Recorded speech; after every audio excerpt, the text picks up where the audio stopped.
Hi, it's Double1975 and welcome to Elite Dangerous on the Xbox One. And today I thought I'd bring you an example of the sort of combat I was talking about in my Tough Asp video. This is what I'm talking about: PvE combat, couple of condas trying to interrupt me while I'm doing missions and BGSing. So basically I had a very long jaunt out to a space station. I got interdicted by one conda, one out of the four that gets sent to kill you, and after defeating that one, I continued on my journey. Luckily the journey was long enough that my prismatics charged and I was at least fully shielded, if not a little short on ammo, for the second fight with the second conda.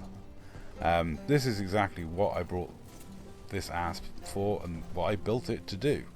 It's not a PvP ship, it's not a combat ship, it is purely and utterly a ship that is used in PvE to run missions in and to be tough and annoying.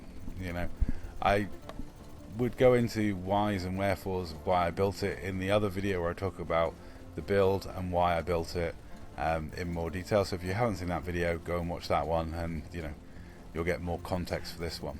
But as you can see, this is what it's built for: 4 pips to shields, 2 pips to weapons, those enforcers making a glorious noise, and occasionally popping a heatsink to increase the rate of fire when I need to.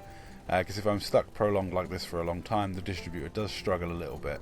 But popping a heatsink, a lot of people don't know that, it just pumps energy straight into the distributor for you. It's one of the best things. Heatsinks are so underrated in this game, but between their ability to put a bit of power in your distro and the fact they make you unlockable for missiles for a short period, are so beneficial. I never get why people don't just run heat sinks. I mean, I don't run any shield cell banks, and people are like, why have you got heat sinks on that ship? You don't run banks. It's like, what's banks got to do with it? I've been running heat sinks. I run heat sinks on a Type 7. I run heat sinks on virtually all of my ships. I think a heat sink is a more important defensive tool than chaff, especially as a trader. If you're trading, if you're running around in trade ships, I think heat sinks are a must defensive tool.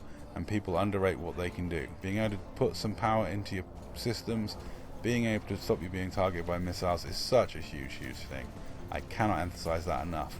And in this ship, as you can see, I'm going to go nose to nose with the guy and just keep firing while I keep 4 pips to shields at all times. That's what this ship was built for. I also occasionally ram my target because there's always use of the size 6 hardpoint. That's the way I roll. It's the way I always roll. Ramming things to death is the way. Always has been, always will be. You can take the boy out of the Type 7, but you can't take the Type 7 out of the boy.